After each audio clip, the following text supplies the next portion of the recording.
Welcome everybody. सर्वेभ्यो नमो नमः. सर्वेषां पुनः एकवारं स्वागतम्. वाणी रसवती यस्य यस्य श्रमवती क्रिया, लक्ष्मी दानवती यस्य सफलं तस्य जीवनम्.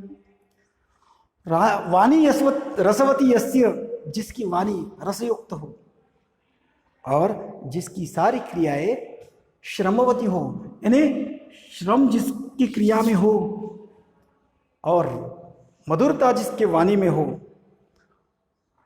लक्ष्मी दानवती यस्य, और जिसके पास लक्ष्मी, जिस व्यक्ति की लक्ष्मी यह दान देने के लिए होती है, जो दान देता है उसकी सारी क्रिया सफल होती है. तो सारी क्रिया का मतलब जीवन सफल होता है कि जीवन का साफल्य क्या है, तो वाणी मधुर हो, श्रम पर विश्वास हो, परिश्रम करने का स्वभाव हो, और धन है तो वह दान में देने की क्षमता हो. तो इस प्रकार जीवन सफल करने का यह मार्ग हमने बताया. हम लोग देख रहे हैं विचित्र साक्षी. तो हमने देखा था कि वह निर्धन व्यक्ति पैदल ही अपने पुत्र को मिलने के लिए निकल पड़ा है. रास्ते में शाम हो गई. रात के अंधेरे में जहां कोई लोग नहीं, ऐसे विजन परिसर से जाना यह उचित नहीं. इस कारण वह बाजू के ही गांव में एक व्यक्ति के यहाँ जाता है और वह व्यक्ति भी उसको आश्रय देता है. अब रात में उस व्यक्ति के घर में वह रुका. विचित्रा दैव गति ही. लेकिन देखिए दैव की गति कैसी विचित्र रहती है, उसको कोई नहीं समझ पाता. तस्यामेव रात्रौ तस्मिन् गृहे कश्चन चौरः गृहाभ्यंतरम प्रविष्ट. जिस रात में यह अतिथि रुका था, यह पथिक, यह निर्धन व्यक्ति जिस घर में रुका, विचित्र दैवगति के कारण, अनफॉर्चुनेटली, तस्यामेव रात्रौ, उसी रात,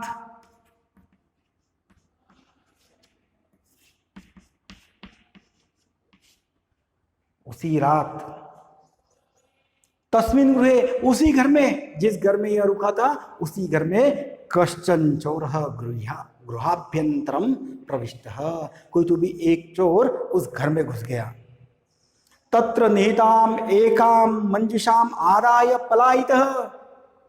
और उस घर में निहिताम एकाम, रखी हुई एक मंजुषा, मंजुषा ने बक्सा.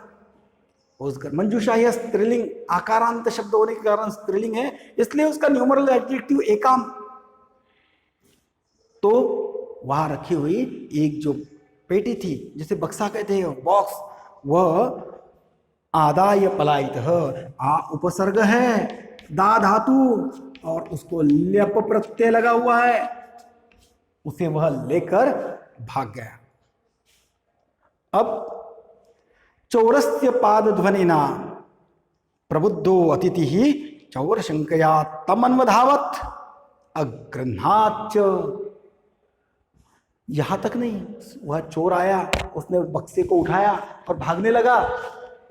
चौरस्य पाद ध्वनिना, उस चोर के पैरों का जो आवाज हुआ, उसकी आहट बोलने के बजाय उसका आवाज कहा उन्होंने. उस चोर ने आने के कारण उसके जो चलने का जो पैरों का आवाज हुआ, उस आवाज से प्रबुद्ध अतिथि ही,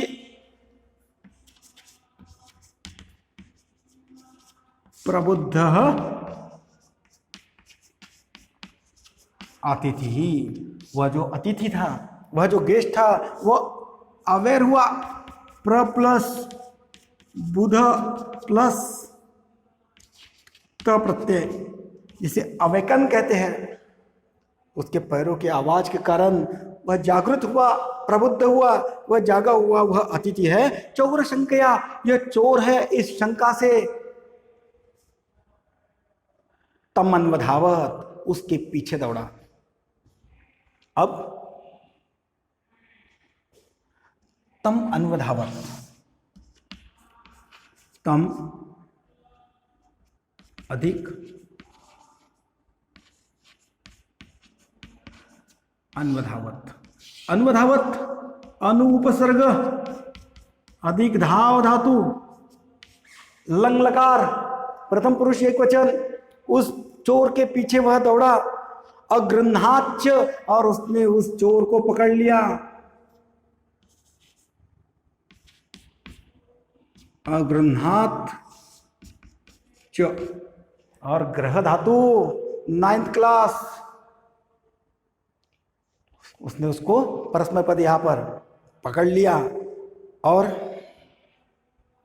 परम विचित्रम अघटत, उसने चोर को तो लपेट लिया, पकड़ लिया, लेकिन विचित्र ही घटना घटी। विचित्रम अघटत संयोग है यहां पर। क्या हुआ विचित्र? चौर एव उच्च ही क्रोशितुम आरभत, उल्टा चोर को तुआल को डांटे हुए। ये हमने सुना था, इस अतिथि ने चोर को पकड़ लिया, लेकिन उल्टा चोर ही चिल्लाने लगा, चोरो वयम चोरो वयम, चौर एव उच्चया क्रोशितुम आरभत, क्रोशितुम आरभत, आक्रोश जिसे कहते हैं, चिल्लाना।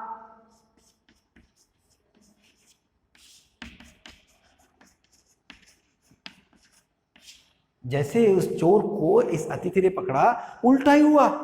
क्या? तो वह चोर ही जोर जोर से चिल्लाने लगा। आरभत रभ धातु है, आत्मनेपद लंग लकार प्रथम पुरुष एक वचन, चोरो अयम चोरो अयम। क्या चिल्लाना शुरू कर दिया उसने? चोरह अयम चोरह अयम, अरे यह चोर है, यह चोर है, ऐसा वह चोर ही चिल्लाने लगा। तस्य तार स्वरेण प्रबुद्धाः ग्रामवासिनः स्वगृहात् निष्क्रम्य तत्रागच्छन् वराकम् अतिथिम् एव च चोरम मत्वा अभर्त्सयन्। और क्या हुआ रहा? उसके जोर से चिल्ला से, तार स्वर, जोर से चिल्लाना उसे तार स्वर कहते हैं। उसके तार स्वर से जो जागृत हुए, प्रबुद्धाः प्र प्लस बुद्ध धातु उक्ता प्रत्यय बहुवचन, तो यह जागृत हुए जो ग्रामवासिन हैं, गांव के वासी, गांव के लोग, स्वगृहात् निष्क्रम्य अपने घरों से बाहर निकलकर, निस प्लस क्रम धातु, निस उपसर्ग प्लस क्रम धातु और उसको ल्यप प्रत्यय लगा है, अपने घरों से बाहर निकलकर, तत्रागच्छन् वहां पर गए, आए वहां पर, तत्र आगच्छन्,